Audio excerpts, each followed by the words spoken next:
Hace 20 años, la República Dominicana fue sacudida por una grave crisis financiera, provocada por el colapso de 3 de los principales bancos del sistema financiero nacional. El colapso del Banco Intercontinental, Baninter, seguido de las quiebras de Bancrédito y Banco Mercantil.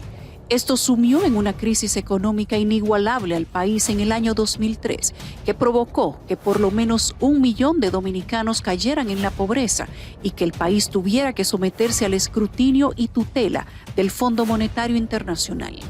De las 3 entidades, la quiebra del Banco Intercontinental ha sido considerada como una de las más graves dentro de la historia financiera contemporánea. Como consecuencia de lo anterior, la Autoridad Monetaria y Financiera, encabezada por la Junta Monetaria y el Banco Central, intervinieron las 3 entidades en problemas, tomaron control de sus activos, iniciaron los procesos de liquidación y también sometieron a la justicia penal a los principales ejecutivos de dichas entidades, quienes en su mayoría fueron encontrados culpables, enviados a prisión y condenados a pagar al Banco Central las sumas que dicha entidad erogó en el proceso de rescate. A lo largo del tiempo han surgido revelaciones sobre el incidente que desencadenó pérdidas superiores a los 3.000 millones de dólares. Y en este resurgir de verdades ocultas, los condenados señalan que la corrupción no encontró fin con su encarcelamiento por alegadas anomalías en los procesos de liquidación que habría llevado a cabo el Banco Central, sin que a la fecha se tenga certeza de cómo fueron realizados los activos ni cuándo terminarán dichos procesos de liquidación que todavía siguen abiertos 20 años después. El 17 de octubre del 2023, la Procuraduría General de la República recibió un comunicado de Ramón Báez Figueroa en su condición de último presidente y accionista mayoritario de Baninter, dirigida a la Procuradora General de la República Miriam Germán, así como a la directora de persecución Jenny Berenice Reynoso y al director del PEPCA Wilson Camacho.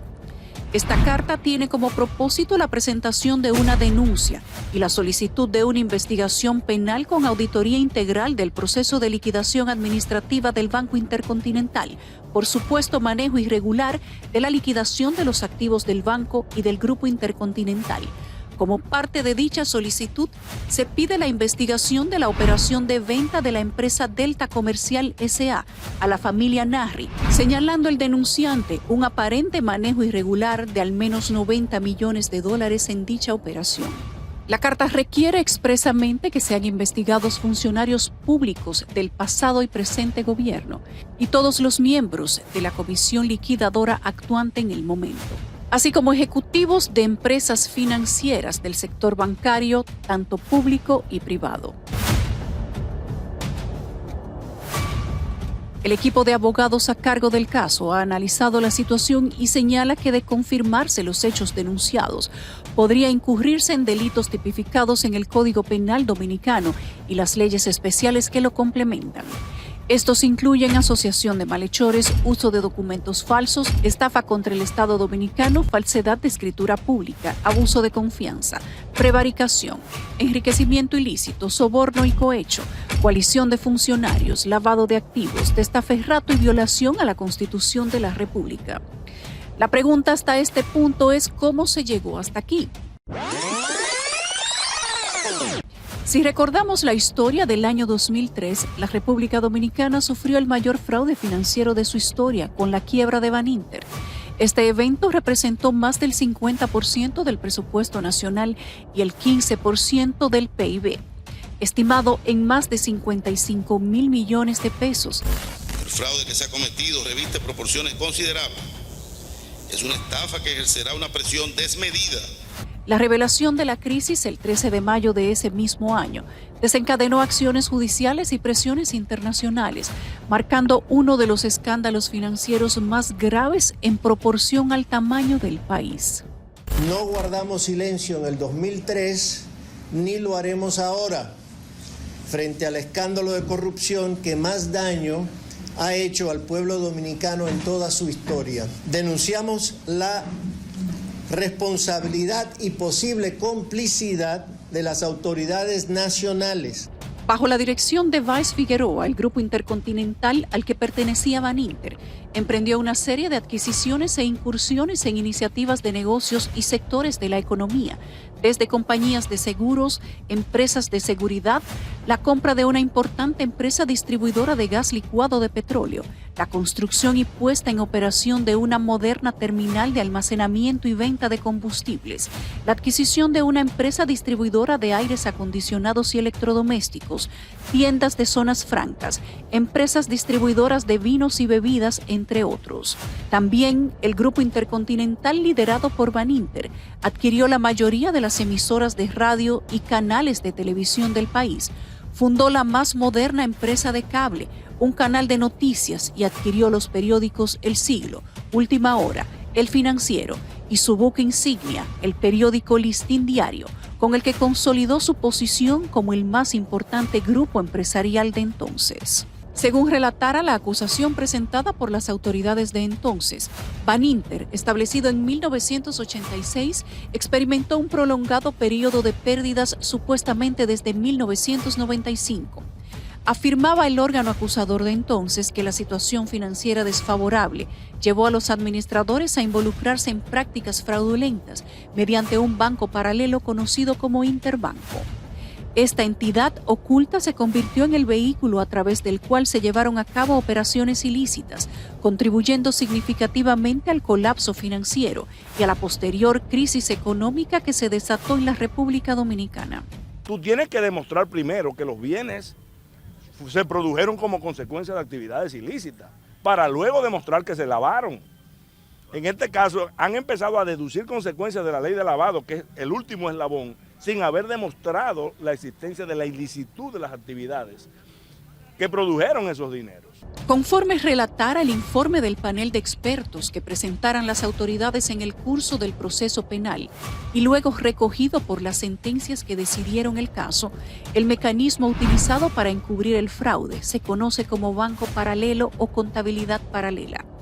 Este dispositivo, según el informe del señalado panel de expertos, consistía en una manipulación informática y contable diseñada para ocultar parte de las operaciones del banco, que al momento de la intervención representaban aproximadamente el doble de la parte visible del banco.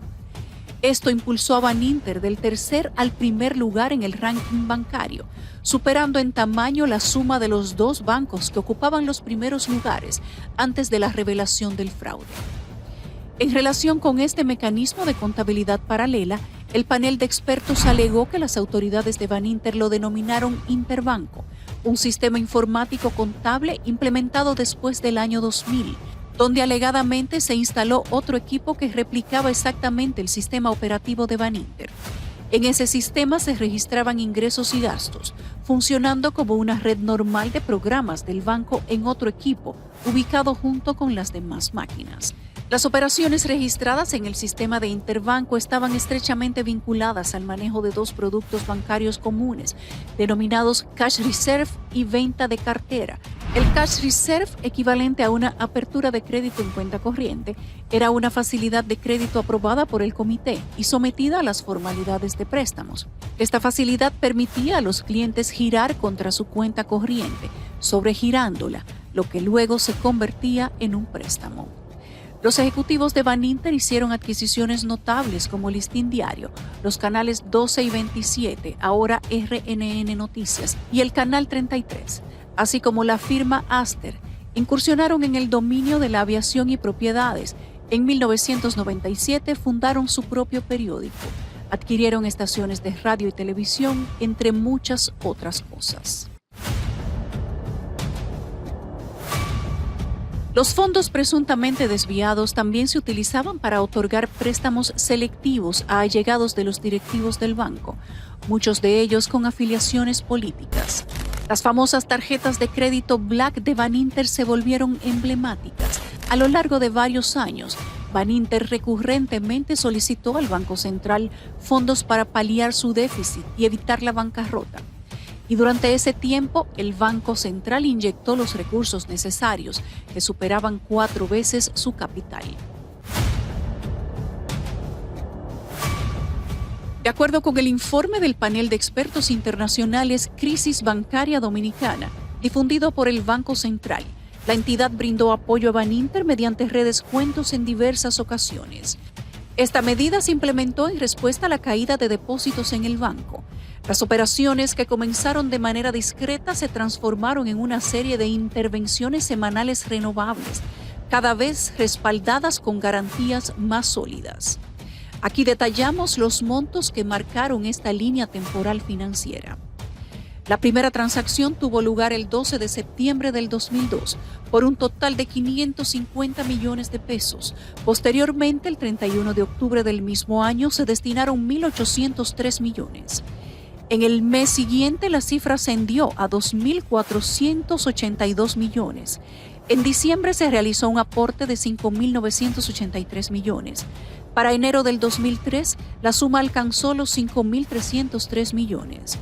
En febrero del 2003 se inyectaron 4.899 millones.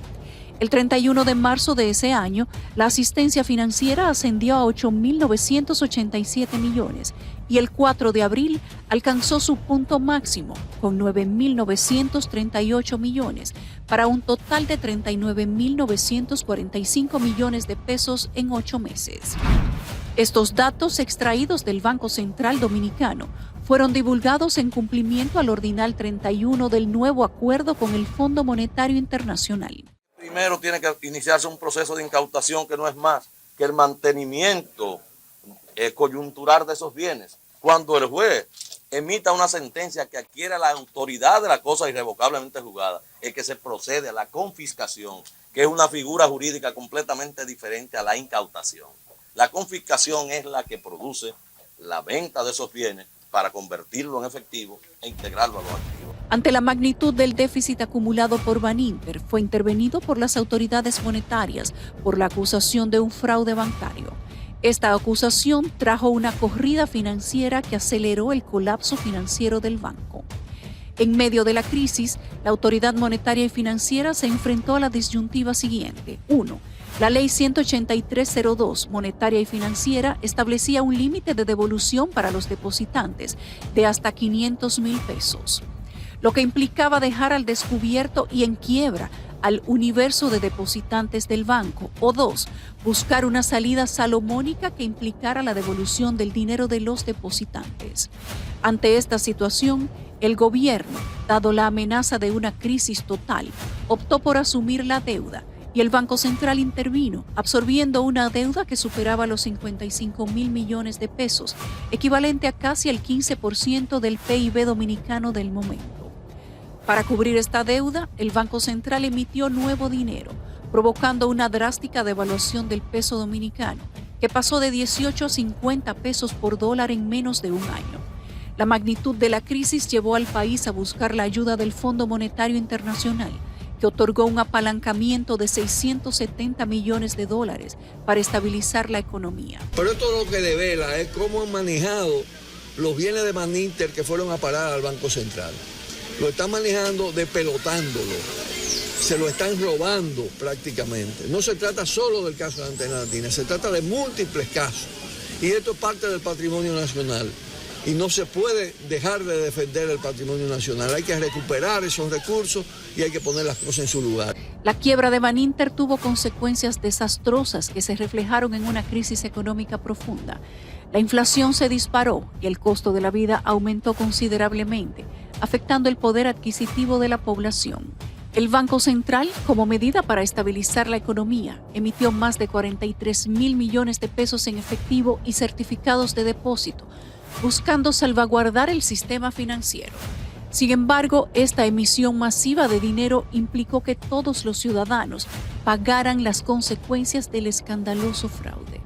La República Dominicana, yo puedo decirle a ustedes que si no hubiese estado por el medio la crisis bancaria del año 2003 y 2004, aquí hubiésemos cumplido con el tema de la pobreza. Ahora, ustedes saben muy bien que la crisis bancaria del 2003 incrementó de manera impresionante la pobreza en la República Dominicana y por tanto todo el esfuerzo que se hizo a partir del 2003 fue volver a reducir la pobreza. El efecto Baninter también se manifestó en la tasa de cambio, donde el dólar superó el 30-1, generando una devaluación impactante en una economía que anteriormente se consideraba estable. Las medidas adoptadas por el Banco Central, aunque buscaban estabilidad, elevaron las tasas de interés bancarias a niveles que hicieron inviable la inversión privada. Esto amenazó la quiebra de numerosas empresas y frustró las aspiraciones de miles de dominicanos que buscaban adquirir viviendas o emprender negocios.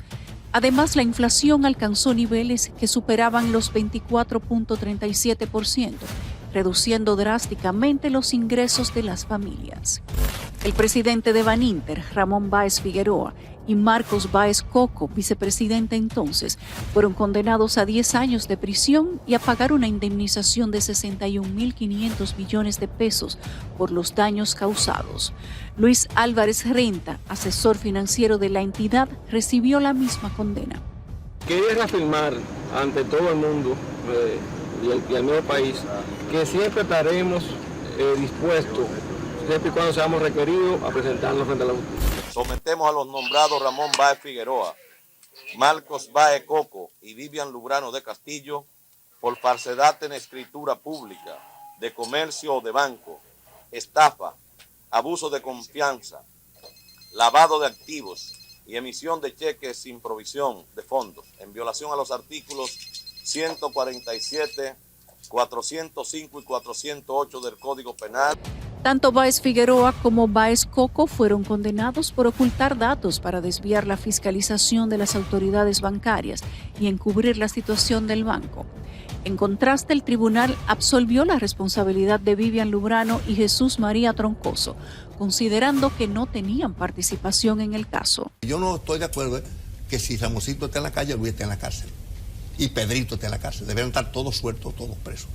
Y cada uno de ellos, porque no hay razón de eso. ¿Por qué tiene que estar unos sueltos y otros en la cárcel? Como parte de las consecuencias legales, el tribunal ordenó la transferencia de los activos del Baninter al Estado mediante una comisión liquidadora designada por el Banco Central, establecida en virtud de la Ley Monetaria y Financiera 18302. Esta instancia colegiada fue conformada por Kerima Marra, César Gómez y Otto Peralta. Creada el 21 de noviembre del año 2002, luego fueron cambiados sus miembros y posteriormente regulada por varias resoluciones emitidas por la Junta Monetaria en los años 2003, 2004 y 2010. Su función principal es llevar a cabo la liquidación ordenada de los activos del banco intervenido y estaba investida con la autoridad para enajenar tanto bienes muebles como inmuebles, de acuerdo con las leyes y reglamentos aplicables, garantizando así el cumplimiento de los procedimientos legales pertinentes en el marco de la crisis financiera del Banco Intercontinental. Comisión liquidadora creada por el Banco Central asume la función de administrador de estas empresas que no dejan de ser privadas, o sea, por el hecho de ser liquidada, el Banco Central no la expropia y la integra como un patrimonio del Estado, sino es un patrimonio que va teniendo que tiene un valor con el cual cuando lo venda el Banco Central va a recuperar lo que ya le ha pagado a los inversionistas, ahorristas de estas entidades. Entre los bienes incautados se encontraban Telecentro Canal 13, Ringo Records, RCC Records, Belleza Dominicana, Deportes en la Cumbre, Antena Canal 7, Listín Diario, el Canal 12, Canal 27, Hoy RNN Noticias, el Canal 33, Aster, varios aviones, villas en casa de campo, acciones en una naviera estadounidense, un yate, así como diversas radiodifusoras como Radio Comercial, Clarín, Radio 1000, Recuerdos Comercial, Criolla Comercial, Cadena Espacial, Fiesta, Millennium y la 97.5. También fueron incautadas 2 propiedades de Ramón Báez ubicadas en la Marina de Casa de Campo. El Banco Central lo que necesita es liquidar cada uno de los bienes que han sido incautados y establecer el procedimiento para restaurar esos valores al Estado Dominicano a través del Banco Central. De acuerdo con la Ley Monetaria y Financiera, los bienes debieron ser vendidos en subasta pública, con una puja inicial total que ascendía a los 835 millones de pesos. En la subasta de activos, tras el caso Baninter, se destacan propiedades valiosas del Distrito Nacional, como un solar de 30.000 metros cuadrados, valorado en 520 millones. En total, en la capital se pusieron a la venta 2 edificios y 6 solares por 814.5 millones. Otras subastas incluyeron una finca en Monte Plata, valorada en 3.3 millones, y un solar en San Pedro de Macorís por más de 4 millones en la región este, así como 3 fincas y 2 locales en el Cibao por más de 6 millones y 3 solares en el sur por casi 7 millones de pesos.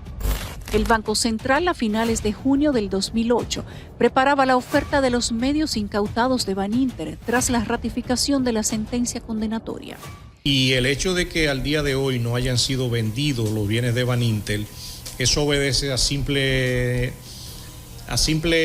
negligencia de las autoridades monetarias y financieras. El caso de la liquidación de Baninter ha vuelto a la atención pública, ya que Ramón Báez Figueroa afirma que cumplió su pena y en 2013, cuando reunió los requisitos para ser favorecido con la libertad condicional como modalidad de cumplimiento de la sanción penal impuesta para obtener la libertad condicional, según Báez Figueroa, las autoridades monetarias y financieras le impusieron la condición de suscribir un acuerdo de colaboración con el Banco Central, la Superintendencia de Bancos y la Comisión de Liquidación de Baninter, pero con la particularidad de que debía dar descargo anticipado a las autoridades por la liquidación de los activos del banco, incluso a pesar de que la misma estaba lejos de terminarse.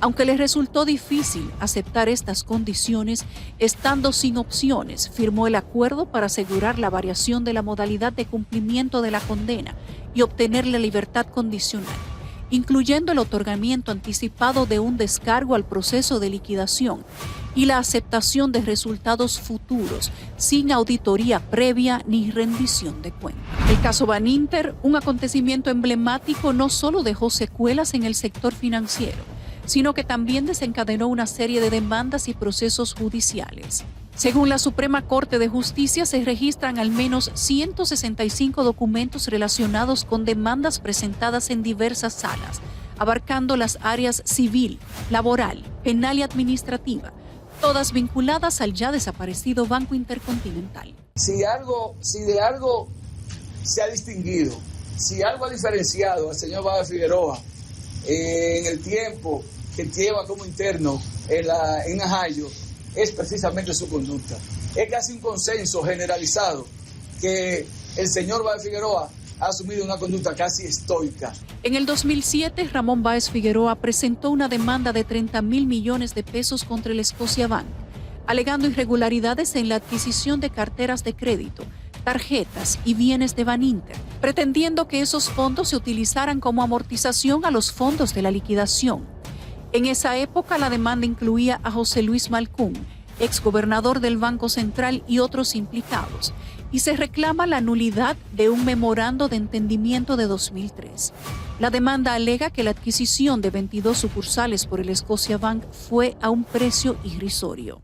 Entiendo que las autoridades deben ceñirse en su proceder a lo que está a lo que dispone específicamente la ley que están enarbolando en estos momentos, porque la ley no puede tener la interpretación unilateral de una sola cara y a conveniencia de quien la está aplicando.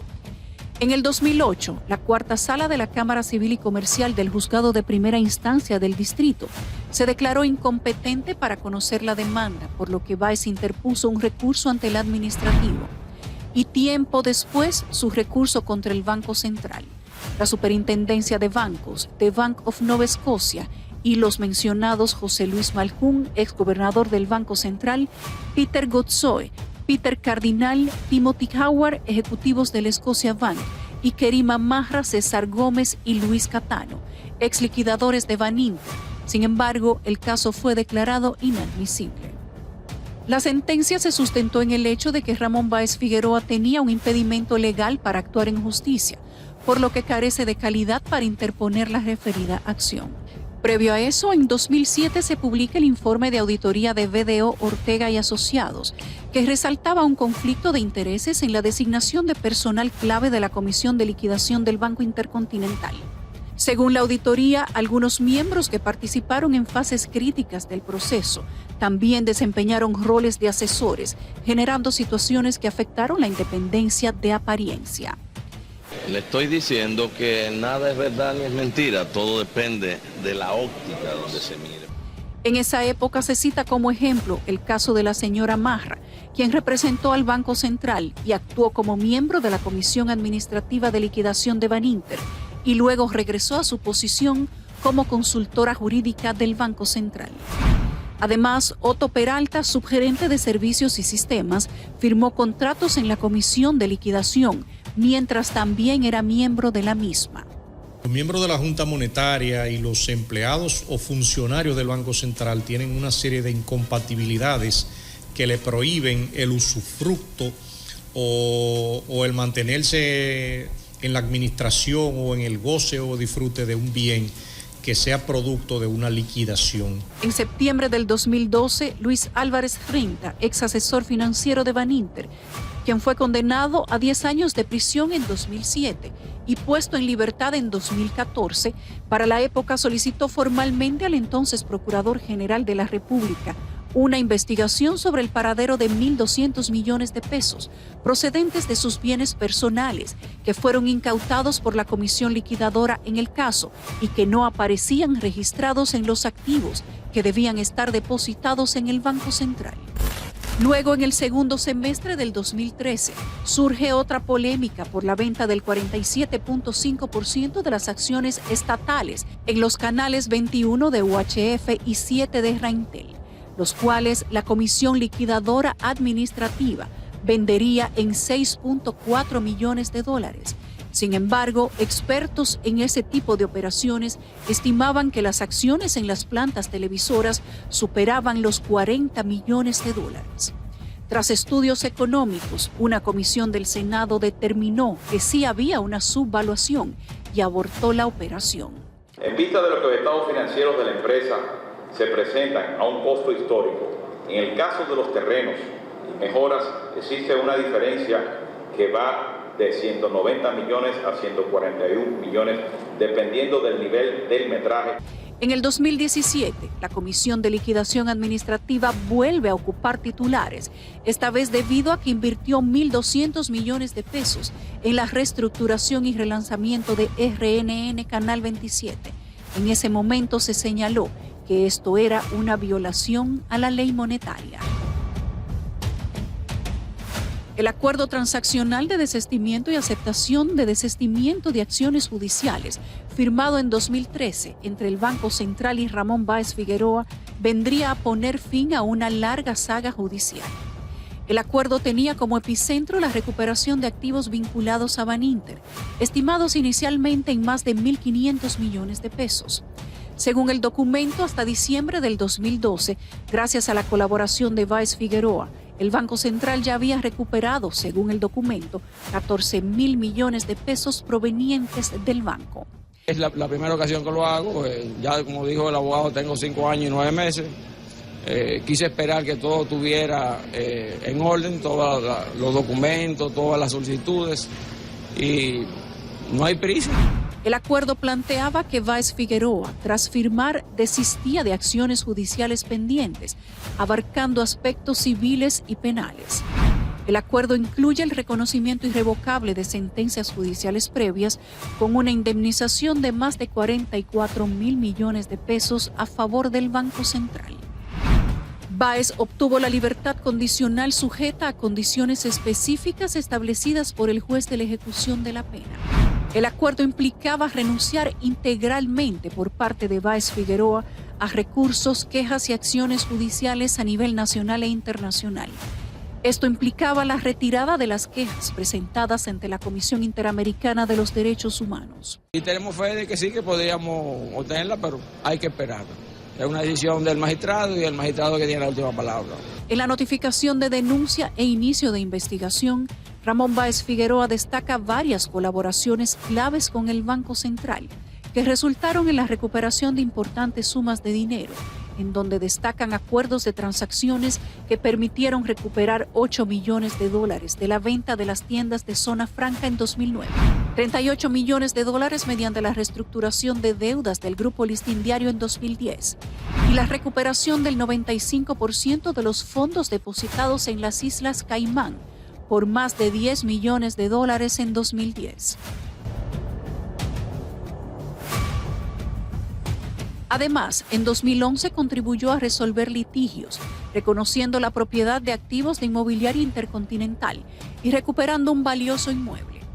En 2012 se resolvió otra disputa judicial posibilitando la recuperación de instalaciones de la antigua sucursal La Julia de Baninter, ahora sede del Sistema 911. Tras 10 años de firmar ese contrato, específicamente el 10 de enero del 2023, Ramón Báez envía una comunicación a la Comisión de Liquidación Administrativa de Baninter, solicitando un informe detallado sobre cómo la familia o Grupo Nahri pagó las sumas adeudadas por la compra de la Delta Comercial, buscando saber si se honraron las obligaciones, especialmente los $90 millones acordados, y cómo se manejó el proceso de venta.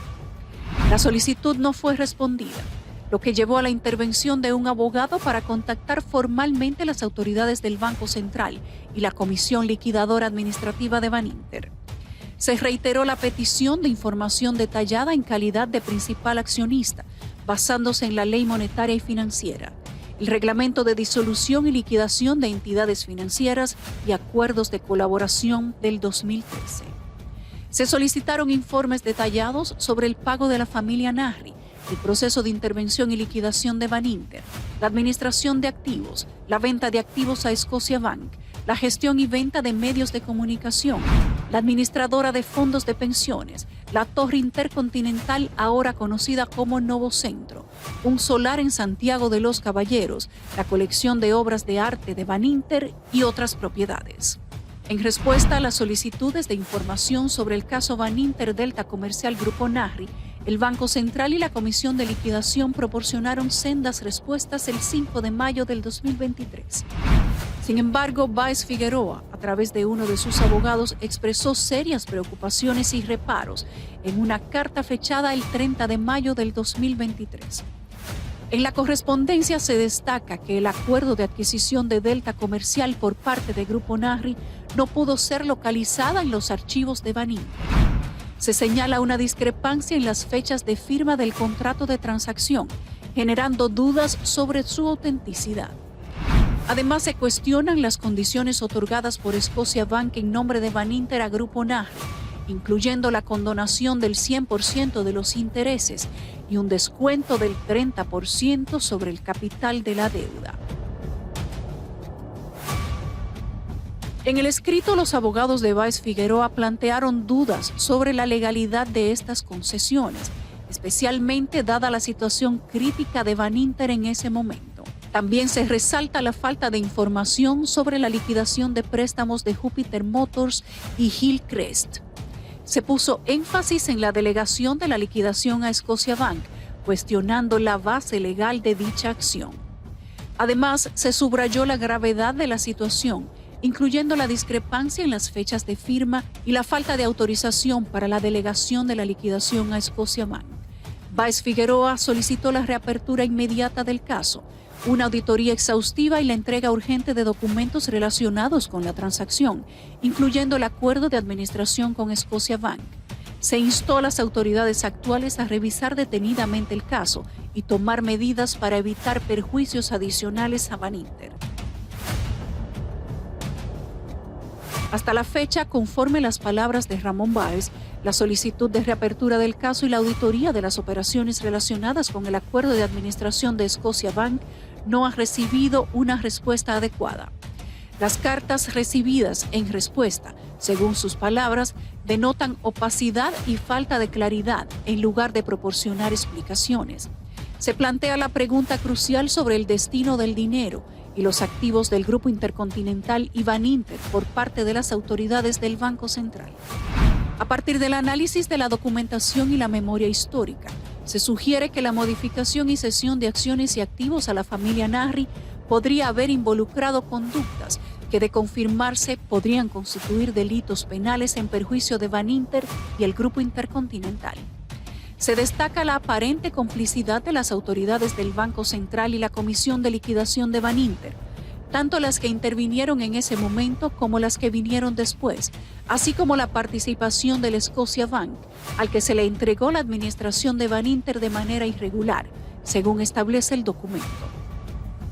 Sobre esto, Delta Comercial envió un comunicado a nuestras oficinas de reporte especial, donde tilda la denuncia de Báez Figueroa de acusaciones infundadas y subraya que las acusaciones dirigidas hacia su empresa carecen totalmente de fundamento legal y tienen una intención de chantaje. El documento dice que su único objetivo es ejercer coacción mediante alegaciones espurias, una táctica que podría ser empleada contra cualquier comprador de buena fe de los activos de Baninter, y asegura que fueron liquidados de forma transparente por el Banco Central conforme las regulaciones establecidas para tal fin, entre otras cosas. En base a la investigación preliminar realizada por Báez y sus abogados, se propone la investigación y el escrutinio de varias personas, empresas y funcionarios, con la posibilidad de extender la lista. Se mencionan los delitos potenciales de asociación de malhechores, uso de documentos falsos, estafa contra el Estado, falsedad de escritura pública, abuso de confianza, prevaricación, enriquecimiento ilícito, soborno y cohecho, coalición de funcionarios, lavado de activos, testaferrato y violación de la Constitución de la República Dominicana. Además, el documento formaliza la solicitud de investigación penal a cargo de la Procuraduría General de la República para someter al escrutinio a los diversos individuos mencionados, entre ellos los funcionarios del Banco Central, las empresas mencionadas ya vinculadas a la Delta Comercial, el exgobernador, gerente y vicegobernador del Banco Central y al ex superintendente de bancos. Que no se enfoquen las atenciones exclusivamente en un funcionario. Está todo el gobierno dominicano respaldando la acción que está tomando el gobernador del Banco Central. También se solicita la investigación de los exmiembros de la Comisión de Liquidación de Baninter, algunos ex colaboradores del Banco Central y actualmente funcionarios de gobierno. También pide incluir en las indagatorias a quien era el vicepresidente de Scotiabank y a las empresas mencionadas. Adicionalmente, como medida precautoria, se solicita la intervención y secuestro del Banco Intercontinental y de Delta Comercial, proponiendo que la administración y gestión de sus activos queden a cargo del administrador designado por un juez mientras dure la investigación. Para prevenir posibles interferencias, Báez Figueroa pide la suspensión temporal de funciones sin disfrute de sueldo del gerente y contralor del Banco Central durante el curso de la investigación, para garantizar un proceso imparcial y libre de influencias indebidas. Además, se requiere una investigación especial con auditoría externa integral e independiente, abordando aspectos cruciales como los pagos realizados por la familia Narri o Grupo Narri a Baninter, la devolución de acciones por parte del Banco Central y los procesos de intervención, administración, disolución y liquidación del Banco Intercontinental y sus activos. La investigación se enfoca también en el destino y el uso de los recursos obtenidos durante la realización de los activos del banco, asegurando así la transparencia y la rendición de cuentas en todo el proceso de liquidación.